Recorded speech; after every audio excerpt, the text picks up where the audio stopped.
اب ذرا پڑھتے سیدنا امیر معاویہ کی طرف رضی اللہ تعالی عنہ، کیونکہ جنگ جمل کے میں طلحہ، زبیر اور امی عائشہ ہے۔ دوسری جنگ جنگ صفین ہے جس میں حضرت علی اور امیر معاویہ رضی اللہ تعالیٰ عنہ آمنے سامنے ہیں۔ تو سیدنا امیر معاویہ کے مقام کو یہ وہ وجوہات ہے جس کی بنیاد پر، یہ وہ عثمان کی اہمیت و شان ہے، مقام ہے، جس کی بنیاد پر اصحاب رسول نے یہ سمجھا، یہ جانا کہ عثمان کے خون کا بدلہ لینا ہے، عثمان کو شہید جو کیا گیا ہے، یہ جو گروہ ہے منافقوں کا، یہ اس گروہ کا تعاقب کرنا ہے۔ یہ گروہ الگ کر لے جن عثمان کو شہید کر دیا۔ اب میں پوچھتا ہوں یہ گروہ کہاں گیا؟ عثمان تو ہو گئے شہید، یہ گروہ کہاں ہے؟ اس گروہ کو آپ نے جنگ صفین کی صلح تک اس کو نہیں چھوڑنا، آپ یہ ذہن میں رکھنا ہے۔ یہ ایک فئہ ہے، ایک گروہ ہے۔ یہاں سے عثمان کو شہید کرنے کے بعد، عثمان کو بقیع میں دفن ہونے سے روکنے کے بعد، آج جہاں عثمان دفن ہے بقیع میں جائیں، مدینہ پاک میں بقیع میں جائیں تو وہ قبر بالکل صحابہ کرام سے دور آپ کو بقیع کے اختتام پر جہاں ختم ہوتا ہے پرانا بقیع رسول اللہ کے زمانے کا، وہاں قبر ہے۔ اس وقت وہ جگہ بقیع کا حصہ نہیں تھی اور یہ باغی دفن نہیں ہونے دیتے تھے۔ سیدنا عثمان کی میت کو گھر کے پیچھے سے چار دیواری سے اندھیرے میں نکالا گیا ہے، اتنا مظلوم ہے سیدنا عثمان رضی اللہ عنہ۔ یہ وہ گروہ ہے جو 700 کے قریب بندوں پر مشتمل ہے۔ یہ گروہ عثمان کی شہادت تدفین کے بعد یہ سارا گروہ مدینے کو یرغمال بنا کے، مدینے کے اندر حالات خراب کر کے، خون بہا کے، یہ سیدنا علی رضی اللہ تعالیٰ عنہ کے پاس آئے کہ مدینے کے حالات، صحابہ کرام بھی آئے کہ اب مدینے کے حالات ان باغیوں نے، ان نافرمانوں نے، ان منافقوں نے حالات خراب کر دیے، ان کی کثرت ہے، صحابہ حج کو گئے ہوئے ہیں، مدینہ صحابہ سے خالی ہے، چند صحابہ موجود ہے، یہ فوری اگر آپ حکومت خلافت نہیں سنبھالتے حالات خراب ہو جائیں گے۔ یہ وہ لوگ ہیں، سیدنا امیر علی کو مشورہ دے کے صحابہ نے سازشوں کی، منافقوں کی، بلوائیوں کی، مصریوں کی، ان عراقیوں کی مطالبہ تھا سیدنا علی سے کہ آپ خلافت کو سنبھالیں۔ انہوں نے صحابہ سے مشورہ کیا، انہوں نے کہا حالات اس طرف جا رہے ہیں کہ آپ حکومت سنبھال۔ تو سیدنا علی نے صحابہ کے مشورے کے ساتھ بیعت لینے کا اعلان کر دیا، اور یہ سارے کا سارا گروہ سیدنا علی کے ساتھ شامل ہوا بیعت کرنے والوں میں۔ یہ گروہ ہے جو سیدنا علی رضی اللہ تعالیٰ عنہ کے ساتھ، آگے جتنی سازشیں آئیں گی نا اب جمل میں صفین میں، اسی گروہ کی، اس گروہ کو آخر تک ہم رکھیں گے۔ سیدنا علی منصب حکومت، منصب خلافت پہ تشریف لے آئے صحابہ کرام کے مشورے سے۔ دوسری طرف کون ہے؟ سیدنا امیر معاویہ، جو عثمان کے چچا افزاد بھائی، اور ان کے بہنوئی کون ہے؟ سیدنا امیر معاویہ کا سب سے بڑا رشتہ یہ ہے کہ وہ ان کے بہنوئی کون ہے؟ محمد رسول اللہ صلی اللہ علیہ وسلم۔ امیر معاویہ کی بہن رسول اللہ کی بیوی ہے، ام المومنین ہے۔ جب یہ ام المومنین ہے تو پھر امیر معاویہ کیا ہوئے؟ محدثین نے لکھا ہے وہ خال المومنین ہیں، مومنوں کے ماموں ہیں کہ ان کی بیویاں رسول اللہ کی مائیں ہیں۔ کاتب وہی ہے امیر معاویہ رضی اللہ عنہ۔ اب امیر معاویہ کی حیثیت کو سن لے، جو آیت مبارکہ پڑھی ہے نا، ان میں اللہ نے 3 گروہوں کا ذکر کیا، مہاجرین کا، انصار کا، اور اس میں امیر معاویہ۔ مہاجرین انصار کے بعد تیسرا جو گروہ ہے اس میں امیر معاویہ داخل و شامل ہے۔ قرآن کی آیت سنیے اور ان کی حالات کو جانیے۔ فرمایا والسابقون الاولون من المہاجرین والانصار والذین اتبعوہم بإحسان، سارے مہاجرین، سارے انصار، والذین اتبعوہم بإحسان، جو ان کے بعد ایمان لے آئے صحابہ بنے، کون؟ جن میں سرفرست امیر معاویہ جو فتح مکہ کے موقع پہ اسلام کا جنہوں نے اظہار کیا۔ والذین اتبعوہم بإحسان، قرآن ہے بھائی، والذین اتبعوہم بإحسان، جو مہاجرین انصار کے بعد سایہ اسلام میں داخل ہوئے، یا اللہ ان کے لیے کیا خبر ہے؟ فرما رضی اللہ عنہم ورضوا عنہ، اللہ ان سب پر راضی ہے۔ یا اللہ اور کیا ہے؟ فرما وَأَعَدَّ لَهُمْ جَنَّاتٍ تَجْرِي تَحْتَهَا الْأَنْهَارُ خَالِدِينَ فِيهَا أَبَدًا، ہاں اللہ نے جنت ان کے لیے بنائی ہے، ان کے لیے تیار کی ہے، اور یہ جنت میں ہمیشہ رہیں گے، مہاجرین بھی، انصار بھی، اور ان کے بعد بننے والے محمد کے صحابہ بھی۔ قرآن نے دوسرے مقام پہ کہا وَقُلًّا وَعَدَ اللَّهُ الْحُسْنَى، اللہ نے جنت کا وعدہ سارے صحابہ کے ساتھ کیا ہے۔ یہ قرآن نص۔ حضرت امیر معاویہ رضی اللہ تعالیٰ رسول اللہ صلی اللہ علیہ وسلم کو جب عمرہ کیا، عمرہ کرنے کے بعد جب آپ بال کٹوائے تو یہ امیر معاویہ تھے جو خود حضور کے بالوں کو کاٹتے تھے۔ رسول اللہ کے بالوں کو کاٹا، رسول اللہ کے بالوں کو رکھ لیا، حضور کے بالوں کو رکھیا، حضور کے ناخن اتارے، ناخن کو رکھ لیا، اور اپنے پاس 50 سال محفوظ رکھے۔ جب فوت ہونے لگے تو آپ کہہ گئے تھے کہ یہ رسول اللہ کے بال ہیں اور ناخن ہے، میرے منہ پر اور میرے ناک کے پاس اور میری آنکھوں پر یہ حضور کے بال رکھ دینا تاکہ اللہ میرے لیے قبر کو روشن فرما دے۔ یہ ہے سیدنا امیر معاویہ رضی اللہ عنہ۔ سیدنا امیر معاویہ غزوہ تبوک میں ہے۔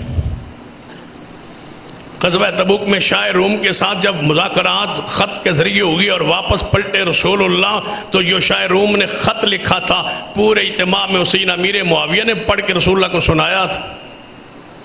سیدنا امیر معاویہ رضی اللہ تعالیٰ عنہ کون ہے؟ اللہ کی وحی کو لکھنے والے امانت دار۔ نبی علیہ السلام نے خود فرمایا کل سحر و نصب ینقطع الا سحری و نصبی، قیامت والے سارے نسب ٹوٹ جائیں گے، کسی سے نسب کی بنیاد پہ کسی کو کوئی اہمیت نہیں ہوگی، کسی رشتہ داری کی بنیاد پر کسی کی کوئی اہمیت نہیں ہوگی، لیکن میں محمد کا رشتہ قیامت والے دن بھی قائم رہے۔ تو امیر معاویہ کے ساتھ رسول اللہ صلی اللہ علیہ وسلم کی قرابت آ رہی ہے، رشتہ داری ہے۔ رسول اللہ نے دعا کی اللہم علم معاویۃ الکتاب والحساب، اے اللہ میں تجھ سے دعا کرتا ہوں معاویہ کو اپنی کتاب کا علم عطا فرما دے۔ ساتھ رسول اللہ نے فرمایا وقع العذاب، اے اللہ میں دعا کرتا ہوں امیر معاویہ کو جہنم کے عذاب سے محفوظ فرما لے۔ اللہم اجعلہ ہادن، اے اللہ میں دعا کرتا ہوں اللہم اجعلہ ہادیا، اللہ اس کو ہادی بنا دے، مہدیہ ہدایت دینے والا، ہدایت کی رہنمائی کرنے والا بنا دے، ہدایت والا بنا دے، ان کو ہدایت دے اور ان کے ذریعے لوگوں کو ہدایت کا ان کو ذریعہ بنا دے۔ یہ محمد مصطفیٰ سیدنا امیر معاویہ کے لیے دعا کر رہے ہیں۔ محدثین نے لکھا ہے 6 دعائیں حضور نے امیر معاویہ کا نام لے کے کی ہے۔ رسول اللہ دعا فرما رہے اور کوئی بندہ اٹھ کے کہے کہ ہم اس کو گالیاں دیتے ہیں، ہم اس کی توہین کرتے ہیں۔ رسول اللہ نے امیر معاویہ کو جنت میں جانے کی بشارت دی۔ ایک پہلے حدیث پڑھتا ہوں جو سیدنا امیر معاویہ کی ماں کے متعلقہ ہے۔ یہ سیدہ ہند ہے، ابو سفیان کی بیوی ہے، امیر معاویہ کی ماں ہے، حضور کی ساس ہے۔ جب یہ مسلمان ہوئی نا تو نبی علیہ السلام کے پاس آئی۔ یہ بات انتہائی پیاری ہے اور سننے والی۔ سیدہ ہندہ فرماتی ہے رسول اللہ کے پاس آئی، مسلمان ہونے واسطے بیعت لینے لگے حضور، ہند کی بیعت ہونے لگی۔ نبی علیہ السلام نے فرمایا ہے ہندہ اسلام پر آنے لگی ہے، اسلام پر بیعت کرنے لگی ہے، چوری نہیں کرنی۔ تو سیدہ ہند کہتی ہیں یا رسول اللہ صلی اللہ علیہ وسلم میرا شوہر جو ہے نا وہ خرچے میں تھوڑی سی تنگی کرتا ہے، تو اگر میں اس کی اجازت کے بغیر اس کا مال میرے پاس ہوتا ہے گھر کے خرچے کے لیے لے لوں تو یہ تو چوری نہیں ہوگی؟ فرمایا نہیں یہ چوری نہیں ہے۔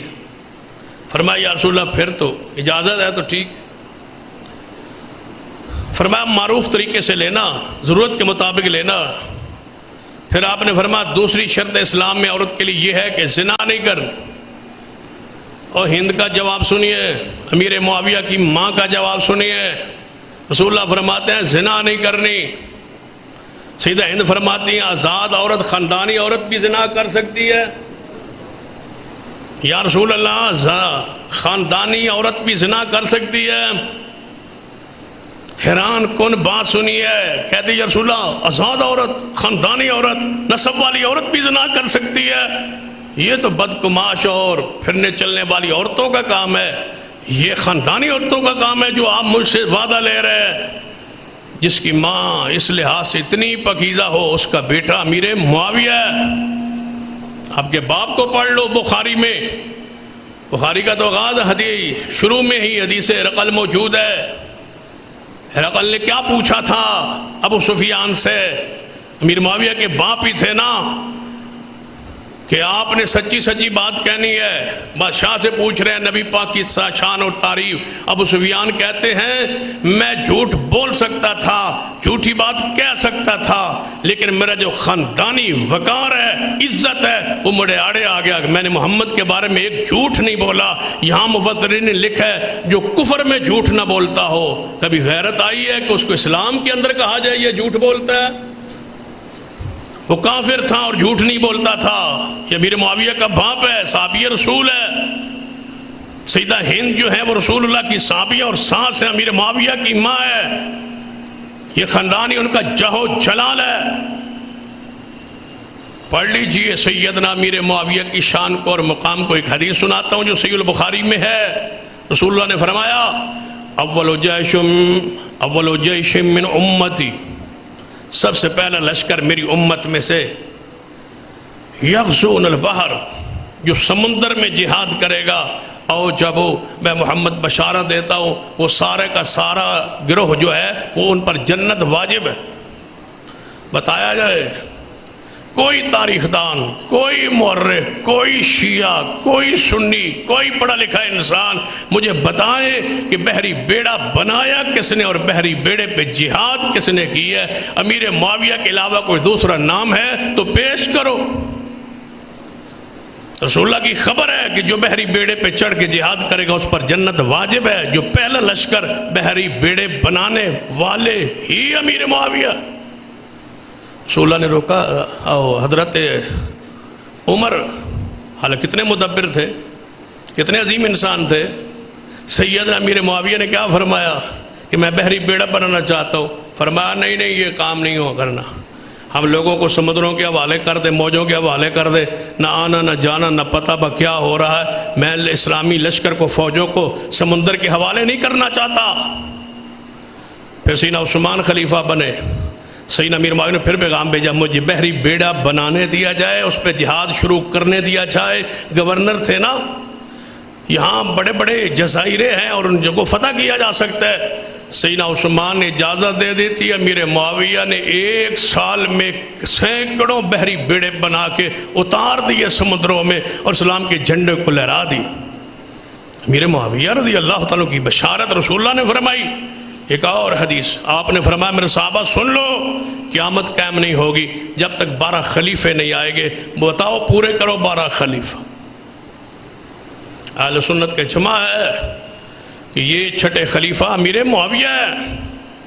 6 تو بعد میں ہے نا، 6 میں ابو بکر، عمر، عثمان و علی، حسن اور سیدنا امیر معاویہ ہے۔ 12 خلفاء، شیعہ نے اس کو موڑ دیا نا 12 اماموں کی طرف، اس حدیث کا معنی ہی بدل دیا، کہتے ہیں 12 امام ہوں گے۔ رسول اللہ نے 12 خلفاء گئے۔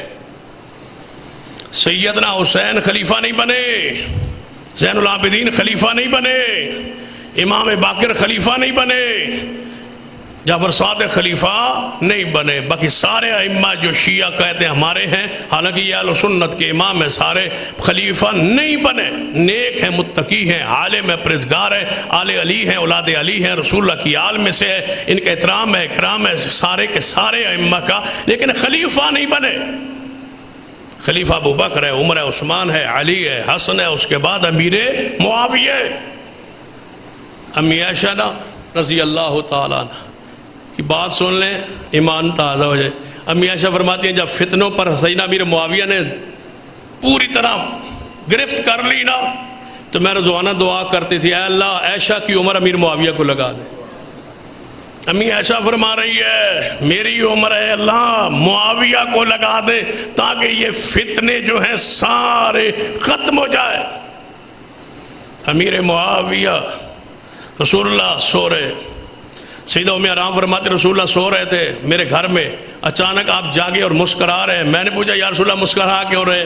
فرمایا میں نے ابھی خواب میں ایک بحری بیڑے پہ چڑھا ہوا بات اپنے فوجیوں کا، اپنے سپاہیوں کا، اپنے ساتھیوں کا لشکر دیکھا ہے، ایسے لگ رہے تھے جیسے بادشاہ بیٹھے ہوتے ہیں، اور میری امت کے گروہ سمندر میں جہاد کرے گا، بادشاہوں کی طرح وہ جہاد سفر کرے گا اور بیٹھے گا، مجھے خواب میں دکھایا گیا۔ ام حرام کہتی ہیں یا رسول اللہ میرے لیے دعا کریں میں بھی اس گروہ میں شامل ہو جاؤں۔ فرمایا تم بھی اس گروہ میں شامل ہوگی۔ وہ کون سا بحری بیڑا تھا؟ امیر معاویہ کا، جس میں آپ نے جہاد کیا۔ ام حرام اس لشکر میں موجود تھی۔ ام حرام جب سمندر سے واپس نہ پہنچی تو اپنی سواری سے گری اور فوت ہو گئی۔ اس لشکر میں شریک تھی جس کی خبر رسول اللہ نے فرمایا تھا کہ جو بحری بیڑا جائے گا جس میں ام حرام ہوگی اللہ اس پورے گروہ کو معاف کر کے جنت کا وارث بنائے گا۔ اس سپہ سالار امیر معاویہ ہے۔ غلط کہتے ہیں لوگ کہ امیر معاویہ کی شان میں کوئی احادیث نہیں ہے۔